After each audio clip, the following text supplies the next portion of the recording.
ألا بذكر الله تطمئن القلوب. نحمده ونصلي ونسلم على رسوله الكريم. أما بعد، أعوذ بالله من الشيطان الرجيم. بسم الله الرحمن الرحيم. اللهم صل على محمد وعلى آل محمد كما صليت على إبراهيم وعلى آل إبراهيم إنك حميد مجيد. اللهم بارك على محمد وعلى آل محمد كما باركت على إبراهيم وعلى آل إبراهيم إنك حميد مجيد. میں اللہ تعالیٰ کی حمد و ثنا اور محسن انسانیت آقا نامدار حضرت محمد مصطفیٰ صلی اللہ علیہ وسلم پر درود و سلام کے بعد آج تمام حضرات کی خدمت میں محمدیہ educational charitable trust Jama Masjid Darul Uloom محمدیہ کی طرف سے عید الفطر کی خلوص مبارکباد پیش کرتا ہوں. اللہ تعالیٰ ہماری رمضان المبارک کی عبادات کو قبول فرمائے اور بار بار یہ سعادت نصیب فرمائے. محترم حضرات، عید کا دن خوشی کا دن ہے اور حقیقی خوشی وہ ہے جس میں اللہ اور اس کے رسول کی رضا شامل ہو. عید رمضان المبارک کی عبادات کی مزدوری ہے، یعنی بخشش و رحمت کا دن ہے. مومن کے لیے مغفرت سے بڑی نعمت دنیا و آخرت میں اس سے بڑی دولت کوئی نہیں ہو سکتی. حضرت ابو ہریرہ رضی اللہ تعالیٰ عنہ سے روایت ہے، کہتے ہیں کہ رسول اللہ صلی اللہ علیہ وسلم نے ارشاد فرمایا، میری امت کو رمضان المبارک میں 5 ایسی خصوصیات عطا کی گئی ہیں جو اس سے قبل کسی امت کو اللہ تعالیٰ نے نہیں دی. ان میں سے ایک یہ ہے کہ آخری رات میں روزے داروں کو اللہ تعالیٰ بخش دیتے ہیں. ایک صحابی نے عرض کیا کہ یا رسول اللہ صلی اللہ علیہ وسلم، کیا وہ لیلۃ القدر کی رات ہے؟ تو اللہ کے نبی نے فرمایا کہ نہیں، بلکہ جب مزدور اپنے کام سے فارغ ہوتا ہے تو اسے پورا اجر دے دیا جاتا ہے، یعنی اس کی پوری کام کی اجرت دے دی جاتی ہے. یہ اللہ تعالیٰ نے اس امت کو عطا کیا ہے. لیکن افسوس، جس دور پہ نازاں تھی دنیا، ہم اب وہ زمانہ بھول گئے. دنیا کی کہانی یاد رہی اور اپنا فسانہ بھول گئے. منہ دیکھ لیا آئینے میں پر داغ نہ دیکھے سینے میں. منہ دیکھ لیا اب آئینے میں پر داغ نہ دیکھے سینے میں. دل ایسا لگایا جینے میں مرنے کو مسلمان بھول گئے. دنیا کا گھر آباد کیا، عقبا کا مگر برباد کیا. دنیا کا گھر آباد کیا، عقبا کا مگر برباد کیا. مشکل میں خدا کو یاد کیا، مشکل ہوئی آسان بھول گئے. تکبیر تو اب بھی ہوتی ہے، تکبیر تو اب بھی ہوتی ہے. مسجد کی فضا میں اے انور، جس ضرب سے دل ہل جاتے تھے وہ ضرب لگانا بھول گئے. محترم حضرات، صرف 3 باتیں عرض کروں گا اور اپنی بات کو ختم کر دوں گا. رسول اللہ صلی اللہ علیہ وسلم کے ارشاد کے مطابق تمام مسلمان، چاہے وہ دنیا کے کسی کونے میں بھی رہتا ہو، بھائی بھائی ہے.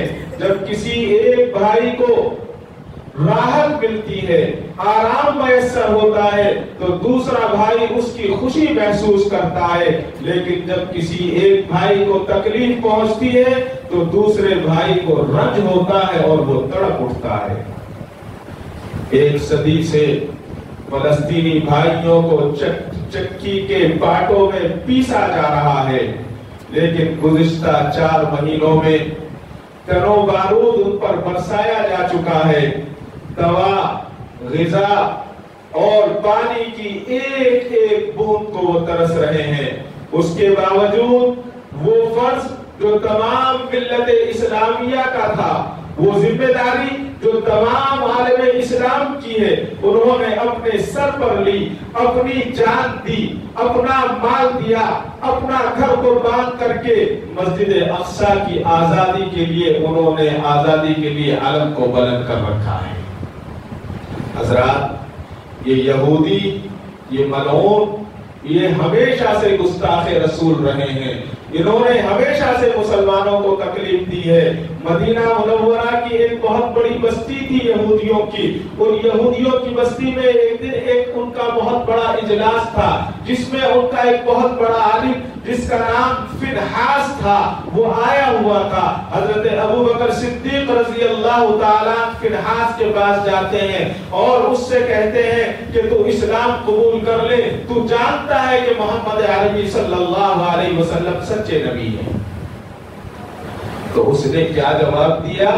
اس نے قرآن کریم کی ایک آیت پڑھی، من ذا الذی یقرض اللہ قرضا حسنا، اور یہ کہتے ہوئے اس نے مذاق اڑایا۔ اس آیت کا ترجمہ یہ ہے، وہ یہ کہتا ہے کہ وہ اللہ، نعوذ باللہ کہتا ہے کہ وہ اللہ جو فقیر ہے، ہم تو غنی ہیں، ہم تو مالدار ہیں، وہ اللہ جو لوگوں سے قرض مانگتا ہے۔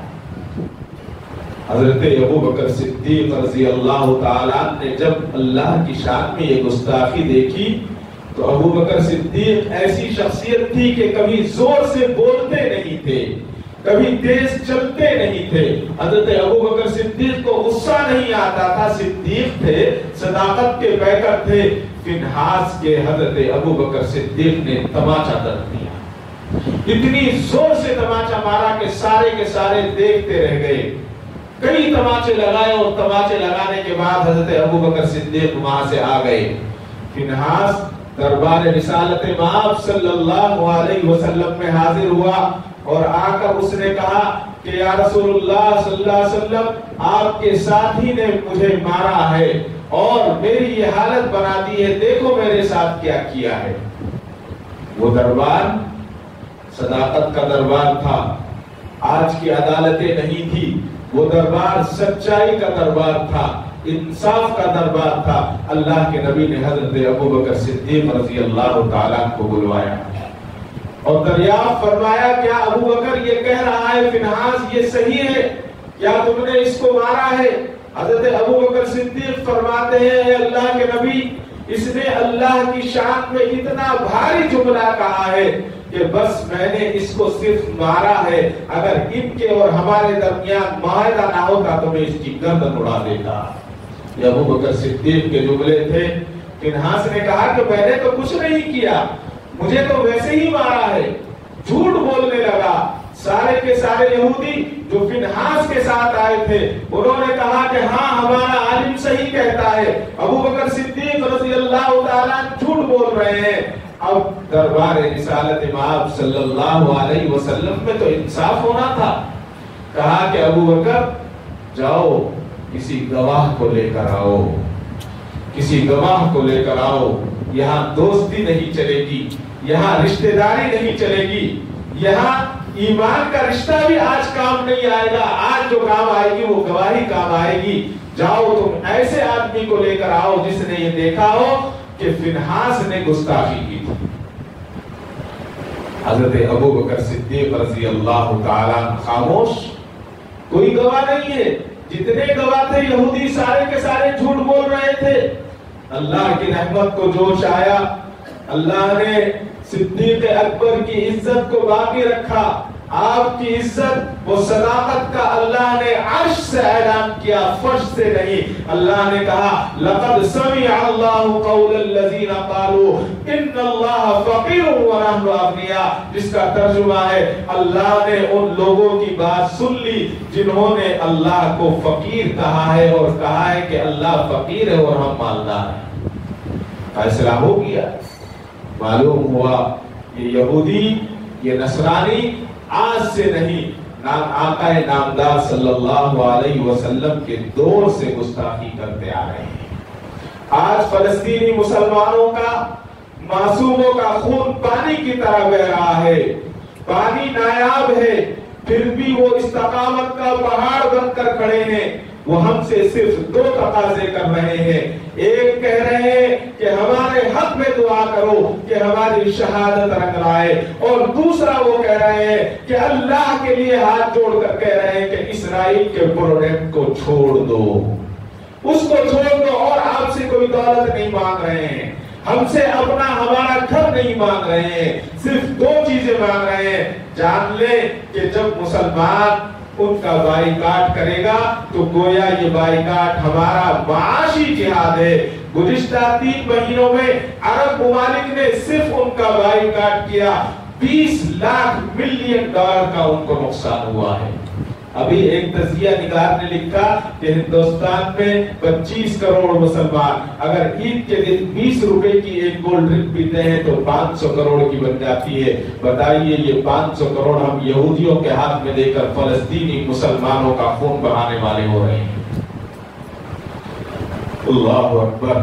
دشمن سے دشمنی کا اظہار دین کا تقاضا ہے. اگر ہم نے ان کی کوتاہی کی اس میں تو روز قیامت اگر فلسطین کے معصوم بچوں نے مجھ سے اور آپ سے پوچھ لیا تو ہم کیا جواب دیں؟ ہمارے پاس کوئی جواب نہیں ہوگا. دوسری بات، ہمارے کرناٹک میں 26 کو الیکشن ہے.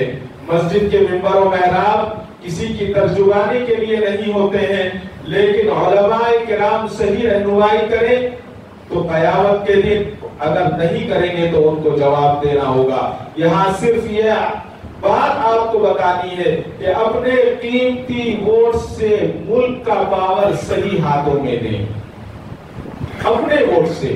اور اپنا ووٹ 1000 نہیں 1 لاکھ روپے میں بھی اگر کوئی ہمارا ووٹ خریدنے کے لیے آئے تو شہادت بیچی نہیں جا سکتی. جان تو جا سکتی ہے، سر کٹ سکتا ہے لیکن سر جھک نہیں سکتا ہے. شہادت بہت بڑی چیز ہے، لہذا ووٹ کی طاقت کو سمجھیں. ووٹ اسے دیں جو آپ کے ساتھ بہتر معاملہ کرے، جو ملک کی جمہوریت کو بچا سکے. لہذا اس پر خاص توجہ کی ضرورت ہے. تیسری بات، آج ہمیں اپنے گھروں کے نگرانی کی ضرورت ہے. ہم اپنے گھروں کی نگرانی کریں. آج کے فتنوں کے دور میں ضروری ہے. نماز، روزہ، عبادت وغیرہ یہ دین نہیں ہے، یہ اسلام کے ارکان ہیں. میں بہت واضح طور پر کہہ رہا ہوں. ہم کہتے ہیں کہ فلاں آدمی نماز پڑھتا ہے وہ دیندار ہے. دین نہیں ہے، یہ اسلام کے ارکان ہیں. یہ تو اس کو کرنے ہیں. اسلام کے دین اس کو کہتے ہیں کہ جو اللہ کے بتائے ہوئے راستے پر چلے. دین اس کو کہتے ہیں جو نبی کی زندگی کو اپنائے. اگر نماز روزہ ہے لیکن طریقہ کافروں کا ہے تو ہم مسلمان تو ہو سکتے ہیں لیکن دیندار نہیں ہو سکتے. ضرورت اس بات کی ہے کہ ہمارا ہر طریقہ نبی کے طریقے پر ہو. گھر میں ہو نبی کا طریقہ، باہر ہو نبی کا طریقہ، بازار میں ہو نبی کا طریقہ، مسجد میں ہو نبی کا طریقہ، سفر اور حجر میں ہو نبی کا طریقہ.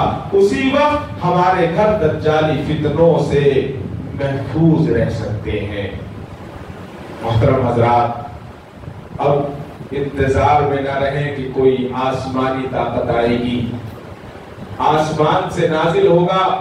ہمیں تو رسول اللہ صلی اللہ علیہ وسلم کی زندگی کے مطابق کوشش کرنی ہے، محنت کرنی ہے. اور جب محنت کریں گے تو اللہ تعالیٰ پھل عطا فرمائیں گے. اسی کو علامہ اقبال نے کہا تھا، خدا نے آج تک اس قوم کی حالت نہیں بدلی، نہ ہو جس کو خیال آپ اپنی حالت کے بدلنے کا. اب سیرت کی روشنی میں ہمیں خود کو بدلنا ہوگا، ہماری غلطیوں کو دور کرنا ہوگا، اللہ اور اس کے رسول کی نافرمانیوں سے بچنا ہوگا. مشرکین کی آئیڈیالوجی جو ہے اس سے کنارہ کشی اختیار کرنی ہوگی، کفر سے نفرت کرنی ہوگی اور دین سے محبت پیدا کرنی ہوگی. قرآن و سنت اور علماء کی گفتگو سن کر اس پر عمل کرنا ہوگا. ہم کسی دوسرے کی بات نہیں، بس اپنی ذات کی اصلاح کر لیں گے تو رحمت خداوندی کا نزول ممکن ہے. اللہ کی رحمت متوجہ ہو جائے گی.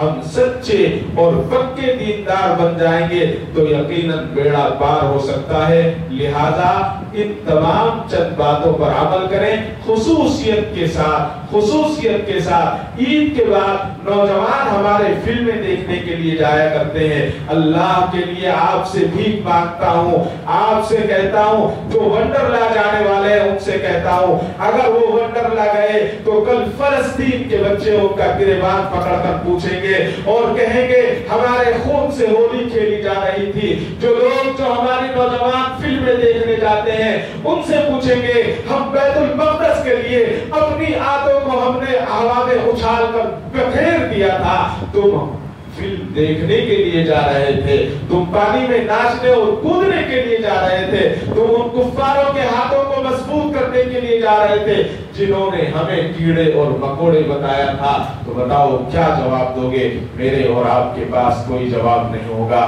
اگر ہمیں اپنے آپ کو سدھارنا ہے تو دین کی رسی کو مضبوطی کے ساتھ پکڑنا ہوگا۔ اللہ تعالیٰ مجھے اور آپ کو کہنے سننے سے زیادہ عمل صالح کی توفیق عطا فرمائے۔ وآخر دعوانا الحمدللہ رب العالمین۔